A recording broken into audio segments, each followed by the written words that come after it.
La 72 départements vigilance rouge aujourd'hui. Jeudi, docteur en scène, on vient de visionner ensemble ce reportage. Chacun essaie de se débrouiller comme il peut quand il n'y a pas de facteur ou de fragilité en ce qui concerne les personnes. Mais cette chaleur, elle abîme durablement nos corps. Alors oui, durablement. Il faut distinguer deux choses. Il y a l'exposition à la chaleur et il y a les conséquences de l'exposition à la chaleur. Donc il se passe des choses au moment où on est exposé directement à une chaleur inhabituelle. Je vais juste préciser que les chaleurs que nous connaissons sont inhabituelles pour nous, mais en péninsule arabique, au Pakistan, en Inde, dans toute la zone saharienne, subsaharienne, ce sont des températures habituelles, connues. Les personnes qui y vivent se sont aguerries, se sont habituées. Nous sommes en difficulté parce qu'on n'a pas l'habitude, nos corps n'ont pas l'habitude. Est-ce qu'il n'y a pas aussi un facteur lié à l'urbanisme, à la façon dont nos villes aussi, c'était peut-être pas la même chose dans cette région Oui. Et là où on vit nous, non? Si on doit vivre dans une atmosphère, dans des épisodes comme cela de manière récurrente, il est clair qu'on va être amené à adapter notre environnement, y compris nos habitudes de vie, y compris beaucoup de choses, parce qu'on a même les agriculteurs qui sont en train de faire des choses inhabituelles pour s'adapter à la situation. Donc la santé, c'est quelque chose d'uni. L'OMS parle de One Health, c'est-à-dire une santé unique. C'est-à-dire que la santé des plantes nous impacte, la santé des animaux sauvages nous impacte, la santé des animaux de rente nous impacte. On est dans un écosystème complexe et on est tous impactés par notre environnement. Et aujourd'hui, ce qu'il faut comprendre, c'est que cette chaleur, ça explique pourquoi le médecin parlait d'augmentation de certaines pathologies. La chaleur, il faut distinguer pourquoi on boit et ce que nous fait la chaleur. Pourquoi on boit, c'est pour maintenir une machine qui est en nous, qui est là pour maintenir notre température à 37 degrés, quelles que soient les conditions extérieures. Mais cette machine, elle s'épuise et elle consomme beaucoup d'eau. Donc c'est pour ça qu'on nous fait boire de l'eau. Et elle nous fait aussi consommer beaucoup de sel. C'est pour ça qu'il est important de se recharger en sel. C'est deux messages fondamentaux que les gens qui vont régulièrement dans les zones arides connaissent bien. Et qu'est-ce qu'il faut surtout pas faire? Alors, ce qu'il ne faut pas faire, c'est faire des efforts. Pourquoi ? Parce que l'exposition à la chaleur va déclencher une réaction inflammatoire dans notre corps. C'est très connu, ça a été étudié chez les sportifs, ça a été étudié chez les militaires. L'exposition à la chaleur va déclencher une réaction inflammatoire très intense qui va en même temps générer de la fièvre finalement en nous. Et c'est là où notre température interne peut monter à 43 degrés, comme c'est le cas là en ce moment pour certaines personnes. Quel que soit notre état de santé avant qu'on soit en bonne santé ou plus fragile? Nous sommes tous vulnérables par rapport à ça. Logés à la même enseigne face à On cette est chaleur. tous logés. Okay. Plus on est malade, plus on a de maladies, plus on a de pathologies, plus on est vulnérable. Mais nous sommes tous vulnérables. Et c'est un peu comme une casserole de pâtes sur le feu. Elle cuit, tout va bien, et tout d'un coup, ça va déraper, ça va partir, ça se met à bouillonner et à déborder. Il faut retirer la casserole du feu, ça va se calmer, et on peut remettre la casserole et continuer la cuisson. Eh bien, nous, exposés à la chaleur, dans notre corps, la réaction inflammatoire, elle suit exactement la même logique. Elle peut s'emballer et être plus dangereuse que protectrice. À court terme, elle nous protège. Si elle se prolonge, elle devient délétère. Et tous nos organes souffrent. Et ce qui se passe donc aujourd'hui, par exemple, le SAMU de Paris a 3 fois plus d'appels pour arrêt cardiaque que d'habitude. Alors qu'il y a moins d'appels pour les EHPAD, par exemple. Ça se passe très bien dans les EHPAD. Et pourquoi il y a 3 fois plus d'arrêt cardiaque ? Parce que c'est des gens qui ne se savaient pas vulnérables au niveau cardiaque. Et l'orage interne, l'orage inflammatoire a abîmé le cœur, a dégradé le cœur, et il n'a pas pu s'adapter. Et donc, ils font un arrêt cardiaque. Et ils ont une surprise qui, pour l'instant, ils n'arrivent pas à expliquer. C'est que, d'habitude, ils arrivent à ressusciter les gens très facilement, relativement facilement. À réanimer. À réanimer. Un arrêt cardiaque, c'est, pour un urgentiste, un arrêt cardiaque, c'est pas si grave que ça. C'est quelque chose qu'il sait résoudre et ramener la personne à la vie. Et là, ils n'y arrivent pas. Il y a un taux de mortalité qui est très important. Et en fait, vous avez déjà des chiffres à ce propos? Alors les chiffres, on va laisser le SAMU de Paris communiquer sur ces chiffres, mais il y a déjà 3 fois plus d'appels pour arrêt cardiaque, et il y a... Chez toute catégorie d'âge confondue, docteur? Alors, je n'ai pas assez de détails, j'ai une partie des informations, mais je n'ai pas encore, il faudra faire un retour, et les informations, on les aura un peu plus tard, quand on fera une analyse rétrospective. Mais c'est cet orage inflammatoire qui peut se déclencher n'importe quand et qui pourrait éventuellement se déclencher après qu'on ait été exposé. C'est-à-dire quand ça va redescendre, l'orage inflammatoire peut se redéclencher. C'est un emballement, hein, donc l'emballement, il peut se faire n'importe quand. Ça veut dire qu'il faut être très vigilant dans les jours qui suivent. Et suivre dans les jours qui suivent. Donc, même si on regagne en température, fraîcheur, on va être bien. Donc à partir de samedi, c'est ce qui est annoncé. Par exemple, si les modèles sont exacts, il faudra quand même se méfier parce que nous serons tous nous serons en état d'hyperactivité de notre système immunitaire inflammatoire, hein, les questions inflammatoires, et on risque tous d'avoir un emballement. Donc le débordement, hein, l'équivalent du débordement de la casserole. Voilà. Et qu'est-ce qu'on fait pour les gens qui nous regardent, docteur, et qui se demandent comment se prémunir ou qu'est-ce comment se prémunir? Alors, se prémunir, c'est de stopper cet état inflammatoire important. Et pour ça, il faut pas rester tout le temps à la chaleur. Donc il faut se préserver de la chaleur de temps en temps. On n'a pas besoin d'être dans une pièce climatisée tout le temps, mais il faut régulièrement aller se mettre au frais. Quand il fait frais la nuit, ça se fait naturellement.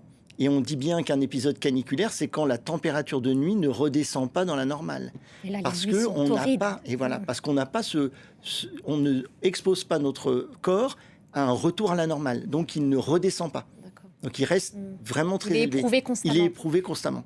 Et c'est pour ça qu'on a ces complications qui étaient dramatiques au départ, en 2003 par exemple, et qui le sont moins parce qu'on a quand même appris, et il y a quand même des réponses adaptées qui se mettent en place. Et plus on sera éprouvé par la chaleur, plus on saura s'adapter. J'ai des collaborateurs qui comprennent pas parce qu'ils viennent de l'île Maurice ou ils viennent du Sénégal, sauf qu'ils sont arrivés, ils avaient 18 ans, ou ils sont arrivés donc il y a 20, 30 ans. Et aujourd'hui, ils réagissent comme nous et ne comprennent pas. Ils disent, moi, je devrais être capable de... Venant des pays du Sud, ils devraient encaisser, entre guillemets, plus facilement. En fait, leur corps a perdu l'habitude, il s'est adapté à son environnement.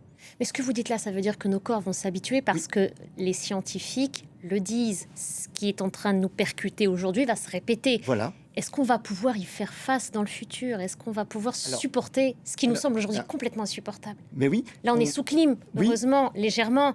D'ailleurs, on évite les chocs thermiques. Voilà. Oui, mais on va être face à un paradoxe, certains l'ont déjà mis en avant, c'est que il va falloir, pour lutter contre, pour nous donner des plages de répit, il faut avoir du répit face à la chaleur. Donc, soit on creuse les maisons troglodytes et on a du répit, soit on a de la clim. Alors, la clim, c'est la Rolls en quelque sorte, mais la clim est... Il y a des solutions qui sont en train de se développer, mais aujourd'hui, être modéré en termes énergétiques et la clim, c'est incompatible. Alors, on va peut-être avoir des solutions qui vont apparaître et qui vont nous expliquer. C'est difficilement entendable au moment où l'urgence, elle est là, c'est pouvoir se rafraîchir. Qu'est-ce qu'on fait en dehors de la clim? Tout le monde n'a pas la chance. Tout le monde n'a pas la chance. Donc, mais si on peut, c'est bien d'aller à intervalles réguliers au frais.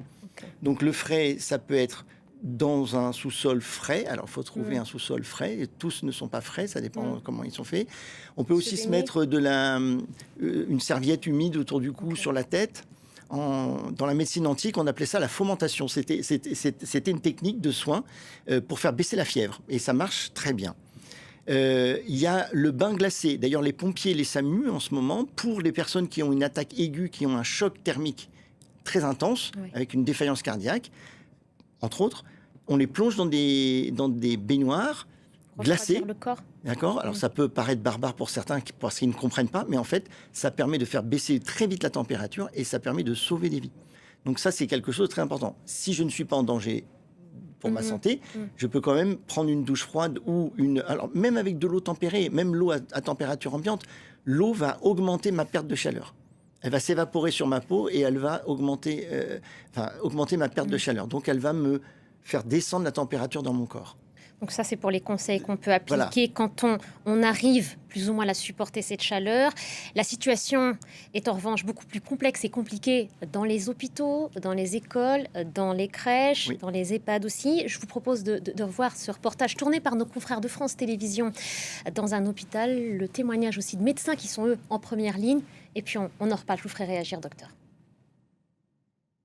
C'est un père en colère qui nous a fait parvenir cette vidéo. Là, nous sommes dans les couloirs de la maternité. Plus on est au sud, plus il fait chaud. Il y a eu carrément une auxiliaire puéricultrice qui a fait un malaise. Elle a été perfusée pour la réhydrater. 42 degrés à Bordeaux et pas un brin d'air frais dans la chambre de cette maternité. Ils nous ont dit qu'on avait l'air conditionné qui sortait par là. Mais non. Il est 13h, ça va faire qu'augmenter jusqu'à 37 degrés d'ici ce soir. Cette nuit, il a fait 33 à 34 degrés dans la chambre. À partir de 22h, on pouvait ouvrir la fenêtre parce qu'il faisait plus chaud dedans que dehors. Pas d'autre choix que de se débrouiller pour rafraîchir les premières heures de son enfant et de la mère. J'ai demandé à un ami qui m'a prêté une climatisation portable et du coup je l'installe pour que madame puisse dormir un peu. Quand ils ont vu que j'avais ramené une clim, il y a 2 papas qui sont partis en louer une aussi. Donc je pense qu'ils sont revenus avec, mais non, c'est très compliqué. Ouais. Sur les réseaux sociaux, les soignants alertent, l'hôpital a chaud. 32,8 et ça fait que d'augmenter. Pauvres patients, ils sont dans des chambres à 33, 34 degrés. Mais vous attendez quoi en fait? Je parle même pas pour nous soignants où la moindre mobilisation, ça nous fait déjà perdre un demi-litre d'eau. 36 degrés dans cette chambre du service d'oncologie de Chartres, où le système D est partout. Des couvertures de survie à l'extérieur comme à l'intérieur des chambres. Objectif, faire baisser la température à tout prix. Dans les bureaux, ce sont des cartons qui servent de pare-soleil. Cette urgentiste dénonce l'impréparation générale. Là, on nous met du jour au lendemain dans une situation non anticipée par le gouvernement et par tous les gouvernements successifs. Donc on ne peut pas dire qu'on soit dans les meilleures conditions pour traiter cette crise. Et donc à chaque fois, effectivement, l'hôpital en sort pas indemne parce que l'hôpital est en situation de stress permanent. Plusieurs hôpitaux ont activé le plan blanc, un dispositif de crise pour faire face aux situations sanitaires exceptionnelles. Le plan blanc et puis la phase 3 du plan Orsan activé selon le Premier ministre Sébastien Lecornu. Docteur Hansen, on vient d'entendre ces soignants pousser un coup de gueule sur la situation dans les hôpitaux, qui dénoncent une impréparation, qui dénoncent aussi pour certains un déni. Vous avez aussi les mêmes mots pour décrire la situation aujourd'hui ?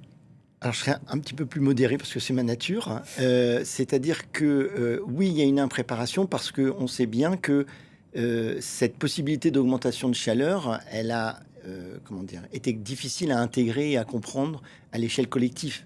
Donc, il y a eu des lanceurs d'alerte qui ont dit attention, on va. Il y a eu depuis des années, mais collectivement, c'est un constat. Hein, c'est pas un jugement de valeur, mais le constat, c'est que on n'a pas entendu ou on n'a pas mesuré et que là, on est devant le fait accompli. Donc, il y avait des signaux, on les a négligés ou on les a ils ont été invisibilisés pour certains. Parfois, on est enfermé dans une logique où on priorise d'autres choses. Et dans les hôpitaux, il y avait d'autres priorités aussi qui ont fait que climatiser les hôpitaux, ce n'était pas considéré comme important puisque notre environnement ne nous exposait pas à des vagues de chaleur telles que celles qu'on a aujourd'hui. Donc la grande question, c'est est-ce qu'elle est exceptionnelle? On en a une tous les 10 ans, 2023, 2026, une tous les 20 ans, par exemple, de cette ampleur.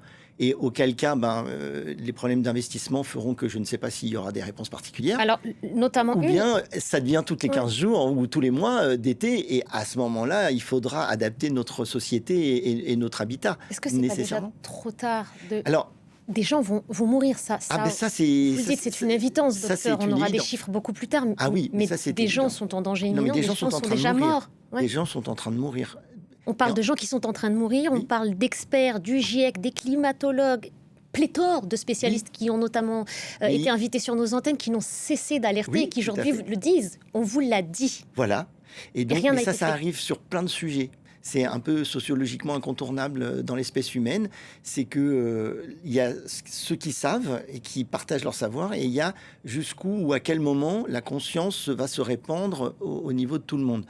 Et donc, c'est difficile pour moi de juger parce que c'est des mécanismes sociologiques et psychologiques qui sont universaux. Mais gouverner, c'est prévoir. Alors, c'est s'appuyer sur le discours des scientifiques. Mais il y a plein de générations de gouvernements qui sont impliqués dedans et ils ont fait des choix. Ils ont fait des choix qu'ils pensaient éclairés et qui ont priorité d'autres choses. Mais on pourrait redescendre à des tas de niveaux individuels. Au niveau individuel aussi, on a eu du mal à entendre ça. Vous voyez, c'est quelque chose qui est compliqué parce que c'est un changement sociétal qui est proposé. Et le vivre aujourd'hui. Et donc là, on le vit et peut-être qu'on aura le levier pour le faire. Mais Et lorsque vous entendez la ministre de la Santé, je ne sais pas si vous l'avez entendu hier soir chez nos confrères de France 2, mais Stéphanie Rist qui expliquait qu'elle allait débloquer 100 millions d'euros en urgence. On va l'écouter Vous me direz si c'est suffisant ou pas.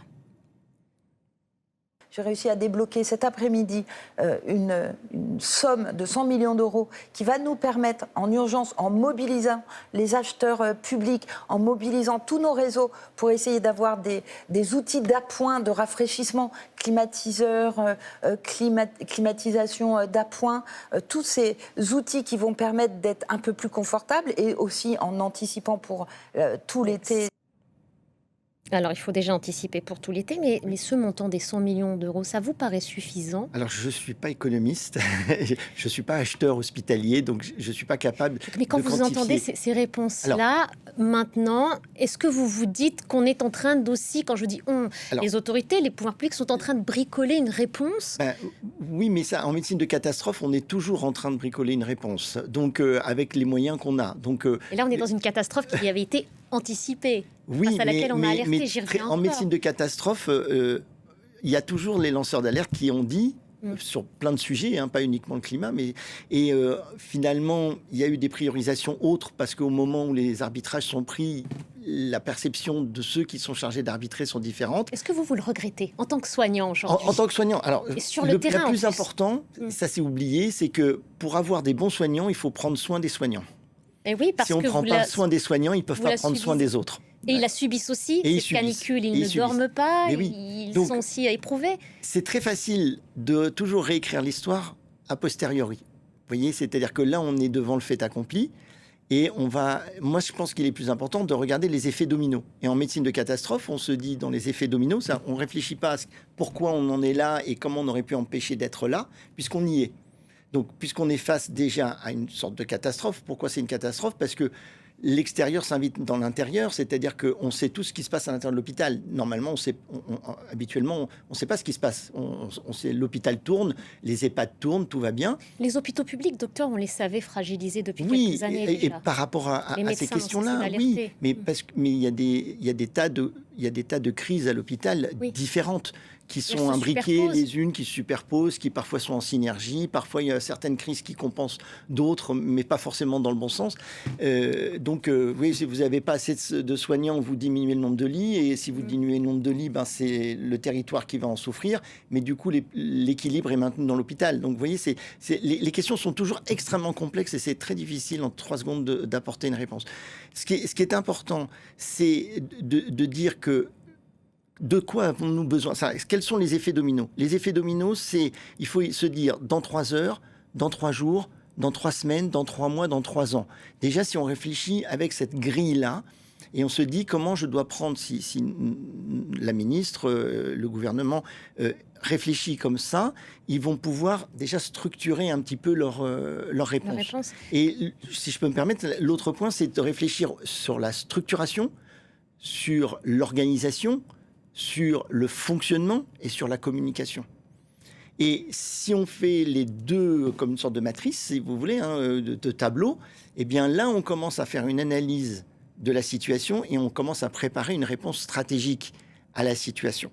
Et donc, là, tout de suite, il y a des mesures de conservatoire. On dit conservatoire, c'est-à-dire qu'est-ce qu'on peut faire tout de suite pour limiter les dégâts? Je vous en prie. Le Premier ministre, justement, a annoncé donc la phase 3 du plan Orsan était activée, cette organisation de la réponse sanitaire déployée. Voilà, la canicule ne faiblit pas dans notre pays et la pression sur notre système de santé continue de s'intensifier. C'est pourquoi, donc Sébastien Lecornu explique le déploiement de cette phase 3. On est à 1 semaine déjà du début de cette canicule. La phase 3 est activée aujourd'hui. Oui. Quelle lecture vous faites de la temporalité de ce déploiement de ce dispositif-là aujourd'hui? C'est tard, ça arrive. C'est la temporalité. Moi, je suis plus dans le constat des choses et après d'anticiper la suite. Donc, encore une fois, je ne vais pas... je constate qu'il a fallu pour que les remontées soient perçues, comprises, métabolisées et déclenchent un arbitrage, il a fallu ce temps-là. Postérieurement, on pourra réfléchir si on n'a pas besoin d'augmenter. Mais mon patient qui vient me voir avec un infarctus, en général, ça fait plusieurs années qu'il n'a pas les bons comportements alimentaires et autres qui l'ont exposé et rendu vulnérable à son infarctus. Ça fait plusieurs minutes ou plusieurs heures qu'il a mal, mais il n'y pensait pas. Il ne pensait pas que ce soit ça et c'est devenu intolérable. Et enfin, il vient me voir. Donc, vous voyez que on a tous une certaine temporalité pour prendre conscience d'une situation grave.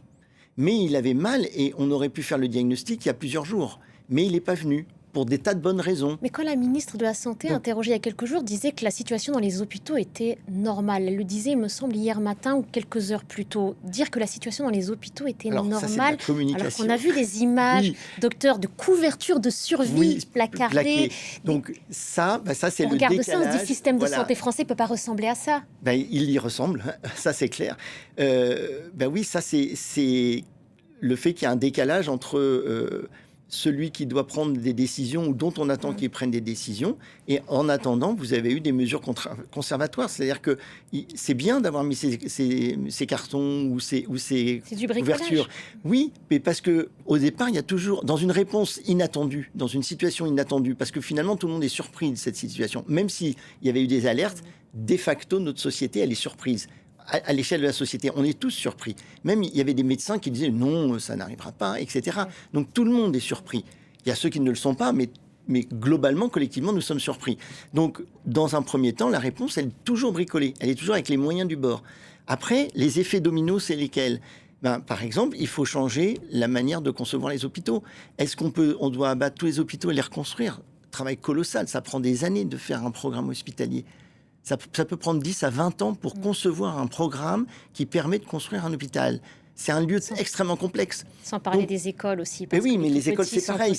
J'imagine que c'est un... Je ne connais pas, mais c'est un... On fermé, des parents sont invités à garder les enfants à la maison. Et si on dit, les effets dominos, ils sont là, on dit, les parents, vous avez qu'à les garder, mais il fait pire, quelle température ? C'est pire à la maison ou c'est pire à l'école ? Vous voyez, la question, elle n'est jamais binaire. Il faut toujours aller dans la complexité. Alors, est-ce qu'elle est éminemment politique, cette question ? Est-ce qu'il est temps de s'en saisir de manière politique, là ? Puisque ça impacte toute notre structure sociétale, elle est devenue de facto politique. Et d'ailleurs, les politiques s'en emparent avec un décalage. Avec un débat autour de la clim. Avec un débat autour de la clim, mais il y a vous voyez, vous avez le photovoltaïque. Il a quelque chose d'étonnant, le photovoltaïque. Il travaille le mieux quand c'est la situation la pire pour nous. Et il est vertueux. Oui. Et il est vertueux. On a des solutions. Donc, vous voyez qu'on a des solutions. Donc, après, je ne sais pas comment il faut les articuler, comment il faut... Ça, il y a personne qui est capable d'être le sauveur de tout le monde. C'est nécessairement pluridisciplinaire. C'est nécessairement... Donc, il faut des politiques, des techniciens, des organisateurs, des logisticiens, des penseurs comme les journalistes qui essayent de comprendre les situations. Et des médecins qui viennent nous éclairer. Voilà, c'est un travail collectif. C'est un travail collectif. Et c'est là où on va être capable d'affronter cette situation. On l'espère. On a chaud. Je vous parle et je transpire. Mais on a chaud. Je suis couvert de travail. Il faut qu'on affronte, qu'on régule, et ensuite on pourra dépasser. Mais si on n'a pas... Là, on commence à affronter la situation. Avec les moyens, comme vous dites, il ne faut pas s'en choquer et s'en offusquer. Il faut dire, mais c'est bien déjà. Après, comment on peut structurer cette réaction ? Comment on peut l'optimiser ? Donc ça, c'est réguler. Et puis après, de la dépasser, c'est qu'est-ce qu'on va faire, qu'est-ce qu'on va changer dans nos habitudes. Voilà, donc acheter des clims, ça c'est une solution immédiate. Oui. Mais vous voyez, il va falloir changer les habitudes alimentaires, les habitudes, enfin tout va changer. Et aujourd'hui, est-ce qu'il y a assez de climatiseurs ? Non, on l'a vu. Vous voyez ? Oui. Donc, merci. Mais on a des cours. Je vous laisse boire, docteur. Je sais que vous avez chaud, autant que moi. Merci beaucoup, Yann Cédric Hansen. Merci d'être passé par le plateau de France 24. J'ai déjà trop chaud. Merci à vous.